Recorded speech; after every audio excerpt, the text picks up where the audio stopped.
हमारी सरकार का एक वर्ष होने आया है। ऐसे में हमारी सरकार के द्वारा कुछ कार्यक्रमों की रचना बनाई गई, जिसमें एक मुख्यमंत्री जन कल्याण पर्व जो 11 दिसंबर से लेकर 26 दिसंबर तक इसका आयोजन किया जाएगा। इस आयोजनों के लिए वृहद स्तर पर अलग अलग प्रकार के कामों को जोड़ते हुए लगभग 18,354 करोड़ के विकास कार्यों का भूमि पूजन लोकार्पण इस अभियान में किया जाएगा। संपूर्ण प्रदेश में 28 स्थानों पर ये तो चल रहा है, ये चलते है। अब आ रही? नमस्कार, आप तो आ रही है? मैं चलो ये बात बिल्कुल ठीक।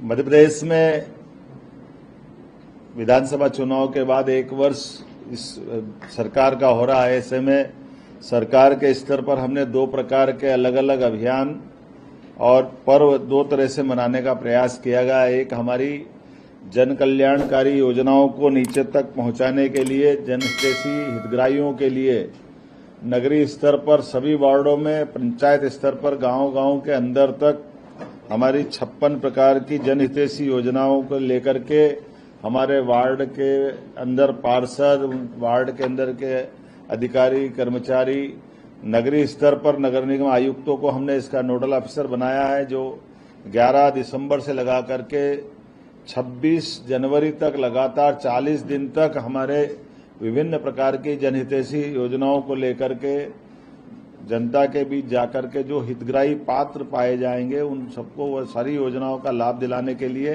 अभियान चलाने का निर्णय किया है। इसी प्रकार से जन कल्याण पर्व के माध्यम से हमारी बड़ी बड़ी योजनाओं को लेकर के प्रदेश के स्तर पर हमने कुछ कार्यक्रम बनाए जो लगभग एक पखवाड़ा के रूप में लगेंगे, जिसको हमने नाम दिया जन कल्याण पर्व के माध्यम से, जिसमें लगभग 18,354 करोड़ के विभिन्न प्रकार के विकास कार्यों का भूमि पूजन और लोकार्पण अलग अलग अवधि में किया जाना प्रस्तावित किया गया है। खास करके हमारे लिए यशस्वी प्रधानमंत्री के आशीर्वाद से हमारे नदी जोड़ो अभियान में हमें बड़ी सफलता मिली है। नदी जोड़ो अभियान में केन बेतवा ये बहुत बड़ी वृहद योजना है। स्वर्गीय भारत रत्न अटल बिहारी वाजपेयी जी ने स्वप्न देखा था कि यह नदी जोड़ो अभियान होना चाहिए। यशस्वी प्रधानमंत्री के आशीर्वाद से भारत की पहली नदी जोड़ो अभियान की पहली योजना केन बेतवा, जो बुंदेलखंड और यूपी दोनों राज्यों के मध्य में लगभग 1 लाख करोड़ की ये योजना है, जिसके माध्यम से हमारी इस योजना के पहले चरण का भूमि पूजन लोकार्पण माननीय प्रधानमंत्री जी समय देंगे, तो हम इस पखवाड़े के अंदर ही इस योजना को रखने जा रहे हैं। एक 20 वर्ष से ज्यादा समय से पार्वती काली सिंध चंबल योजना पे भी हमने सहमति दी है कि हमारे राज्य और राजस्थान दोनों के हित सामान्य है और सहज है। ऐसे में पुराने काल में ये लंबे समय तक इस योजना को, चूंकि राजनीतिक क्षेत्र में कठिनाई ये रहती कि विपरीत राजनीति के जब राजनेता सरकार बनाते हैं तो कमोबेश इसकी कीमत हमको चुकाना पड़ी है, लेकिन अब भाग्य से राजस्थान और मध्य प्रदेश दोनों की एक ही दल की राजनीति के कार्यकर्ता होने के नाते से यशस्वी प्रधानमंत्री के इस आग्रह से हमने भी कहा कि पार्वती काली सिंध चंबल तीनों का जल आगे जाकर जमुना और जमुना से गंगा में जाता है, अर्थात गंगा बेसिन की नदियां हैं। तो हमारे लिए ये बड़ी योजना पे काम करने का हमने निर्णय किया है। हमने सहमति दी है। आमतौर पर इस पे high court, supreme court, Madhya Pradesh सरकार बहुत दिनों तक लड़ती रही है, लेकिन हमने इसमें समाधान दिया है कि इसकी जरूरत नहीं है, ये दोनों राज्यों के लिए बेहतर होगी। तो 10 जिले हमारे और बाकी के 13 जिले राजस्थान के, दोनों के बीच में इसका भी एक हमने अपनी जल शक्ति मंत्रालय के माध्यम से स्वीकृति दी, जिसमें लगभग 70,000 करोड़ से ज्यादा के कामों के प्लान दोनों राज्य बना रहे हैं। यशस्वी प्रधानमंत्री के आशीर्वाद से इस योजना का जब वो चाहेंगे आगे वो अनाउंस करके हमारा एमओयू पे हमने मन मस्तिष्क से इसमें स्वीकृति सहज रूप से दी है। आपकी जानकारी के लिए बता दूं कि हमारे floating solar park, IT park, Sondwa, ऐसे बहुत सारे कार्यक्रमों के साथ बहुत सारे प्रकार से हमने अलग अलग कार्यक्रमों और कामों को जोड़ा, जिसकी विभिन्न प्रकार की योजनाओं के साथ आपको एक पुस्तिका देंगे जिसमें विस्तृत रूप से वो मिलेगा। खास एक बात हमने कहा था कि यशस्वी प्रधानमंत्री के नेतृत्व में 2014 के बाद 2024 तक भारत 5वीं अर्थव्यवस्था बना है और 5 साल में वो तीसरी अर्थव्यवस्था बनेगा। तो स्वाभाविक रूप से राज्यों की अपनी भूमिका होना चाहिए। तो हमने अपनी सरकार के गठन के बाद निर्णय किया था कि जो हमारा 3.25 लाख करोड़ का बजट है, इसको हमने पहले साल में 3.5 लाख करोड़ का और इसको 5 साल के अंदर 7 लाख करोड़ के हमारे अपने निवेश को, हमारे बजट को ले जा करके सभी प्रकार की पुरानी योजना है, जो जनहितैषी योजना है, उस सारी योजना को चालू रखते हुए हमारा जीडीपी बढ़ाने का निर्णय किया है। इसके लिए हमने चरणबद्ध रूप से काम भी चालू किया है। खास करके संभाग केंद्र की रीजनल इंडस्ट्री कॉन्क्लेव हमने जो करना प्रबंध शुरू किया था, तो 6 हमारी रीजनल कॉन्क्लेव हुई है, जिसके माध्यम से हमारा लगभग 2.25 लाख करोड़ के निवेश के प्रस्ताव अभी तक हमारे पास प्राप्त हुए हैं। और इसी के साथ साथ हमारी 6 इंडस्ट्री कॉन्क्लेव उज्जैन, जबलपुर, ग्वालियर, सागर, रीवा और नर्मदापुरम में पिछली 7 दिसंबर तक हुई है। अगला जनवरी में हम अपनी 16 जनवरी को शहडोल संभाग की कॉन्क्लेव करेंगे। इसके तुरंत बाद फरवरी में हमारी ग्लोबल इंडस्ट्री कॉन्क्लेव होगी, जिसके भरोसे से हम विश्व की भी बाकी सारी निवेशक कंपनियों को आमंत्रित करते हुए हमारी सभी प्रकार की व्यवस्था में सहयोग के लिए औद्योगिकरण के इस माहौल में हम अपने प्रदेश वालों को, देश वालों को और विश्व की किसी भी वित्तीय व्यवस्थाओं से सक्षम एजेंसियों को हमारी सभी प्रकार की औद्योगिक निवेश की व्यवस्थाओं से जोड़ना चाहेंगे। मध्य प्रदेश का सौभाग्य है कि मध्य प्रदेश में पर्याप्त जल राशि है, पर्याप्त लैंड बैंक है, हमारी भूगर्भ क्षमता अर्थात माइनिंग के सेक्टर में हमने यशस्वी प्रधानमंत्री के नेतृत्व में साफ सुथरी हमारी जो खदानों की नीलामी की गई, इसमें मध्य प्रदेश सरकार को भारत सरकार के द्वारा प्रथम पुरस्कार दिया गया। ये हमारे लिए ये भविष्य की माइनिंग की बड़ी संभावनाओं में से हमारे लिए अब हम आगे प्रयास कर रहे हैं कि जो हमारा 10,000 करोड़ का इससे जो राजस्व प्राप्त होता है, ये 5 साल में 50,000 करोड़ तक पहुंचे। और मुझे इस बात की प्रसन्नता है कि इसी साल लगभग 15,000 करोड़ के निवेश के हमारे करीब हम पहुंच रहे हैं। उम्मीद करेंगे इसी प्रकार से हमारी बाकी चीजों में भी, जैसे कृषि उत्पादक क्षमता हमारी बहुत अच्छी हुई है, लेकिन कृषि उत्पादक के साथ साथ हम अपने किसानों की आय बढ़ाने के लिए दूध उत्पादन में भी हमारी बड़ी भूमिका देख रहे हैं। और उसके आधार पर जो अभी 9% दूध उत्पादन क्षमता देश के अंदर कंट्रीब्यूशन में हमारी है, हम 5 साल में इसको 20% तक ले जाना चाह रहे हैं। इसी सिलसिले में लगभग हमारी जो नेशनल डेयरी डेवलपमेंट बोर्ड के माध्यम से MOU हुआ है, वो हमारी सभी दूध से बने हुए उत्पाद और उत्पाद से किसानों को ठीक से आय मिले। और हमने भी निर्णय किया कि दूध खरीदने पे भी हमारी सरकार बोनस प्रारंभ करेगी, अर्थात किसानों की आय बढ़ाने के लिए फसल उत्पादन के साथ साथ दूध उत्पादन में भी उनकी अपनी आय बढ़े, इस दिशा में हम काम कर रहे हैं। कुछ स्थायी प्रकृति के काम भी बहुत सारे चालू किए हैं, साथ ही साथ चिकित्सा क्षेत्र में भी हमने काम किया है। यद्यपि कुछ आंकड़े आपको जरूर बताना चाहूंगा। 2004-05 तक जब हमारी सरकार माननीय उमा जी के नेतृत्व में बनी, बाद में बाबूलाल जी गौर के नेतृत्व में बनी, बाद में शिवराज सिंह जी के नेतृत्व में बनी, तो हमारे 2005-04 के पहले हमारे पास कुल 5 मेडिकल कॉलेज थे।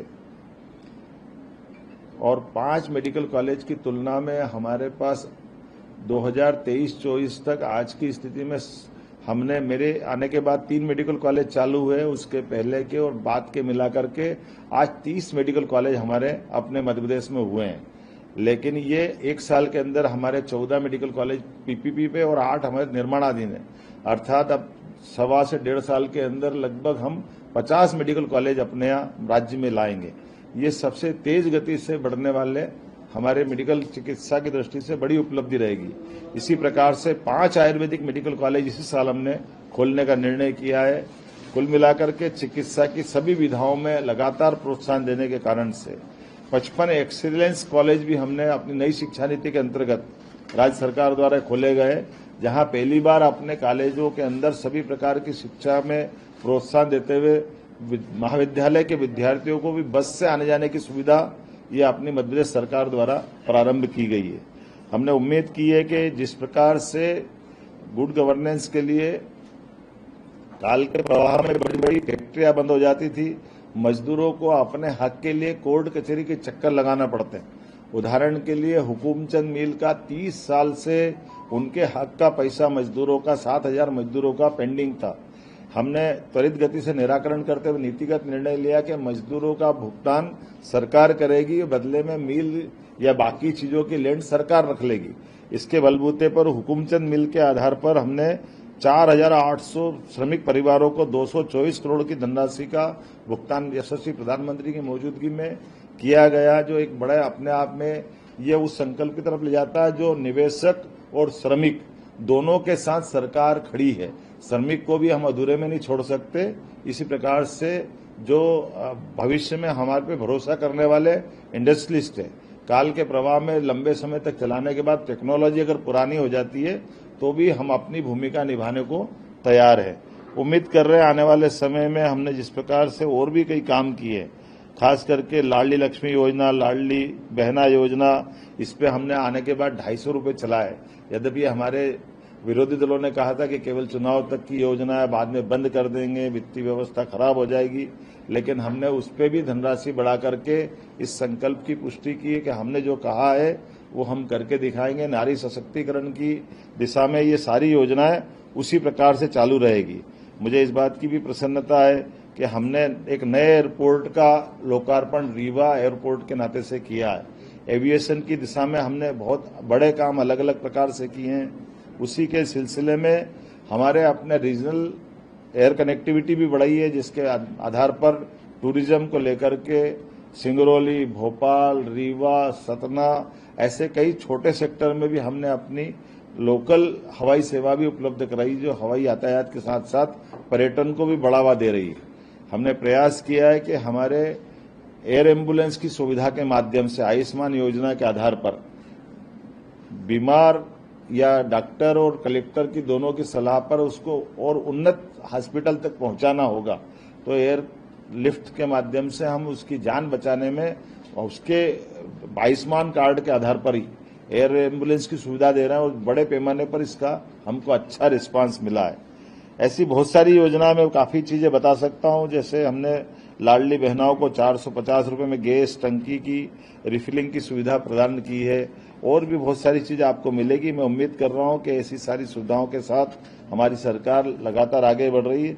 मुझे लगा कि आज आपके बीच में बात करना चाहिए, तो कुछ ऐसे मैंने अपनी कुछ बातें कही है। कुछ हमने नवाचार भी किए हैं, जैसे हमारे यहाँ कुलपतियों के नाम आमतौर पर कुलगुरु पे हमने किया है। ये हमारे पहले महाराष्ट्र की सरकार ने इसको लागू किया हुआ है, पहले से हमारे यहाँ कुलपति कुलगुरु कहाए जाएंगे।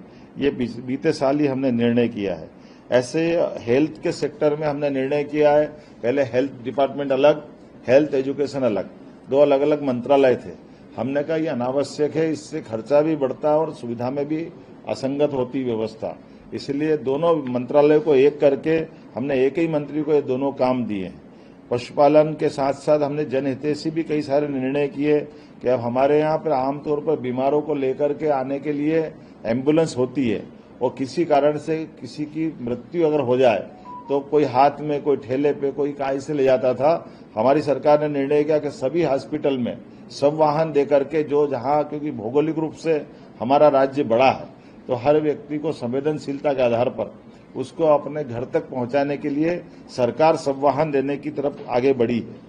मैं और भी कई सारे निर्णय बता सकता हूं, खास करके रानी दुर्गावती के नाम पर हमने अपनी रानी दुर्गावती जी का 500 जन्म शताब्दी वर्ष चला रहा है, इसलिए उनकी पहली राजधानी गढ़मंडला की राजधानी जबलपुर में थी, उनके नाम पर हमने कैबिनेट की। एक और उनकी राजधानी संग्रामपुर में थी, वहां भी हमने कैबिनेट की है।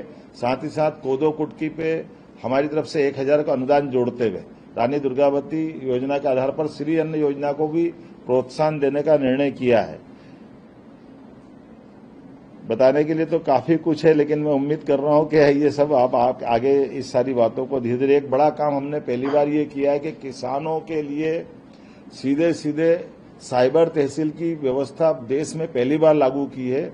अगर कोई किसी की आमतौर पर कोई रजिस्ट्री करा लेता, विक्रय पत्र का पंजीयन कराता है, तो फिर पटवारी गिरदावर के पास नामांतरण के लिए उसको जाना पड़ता है।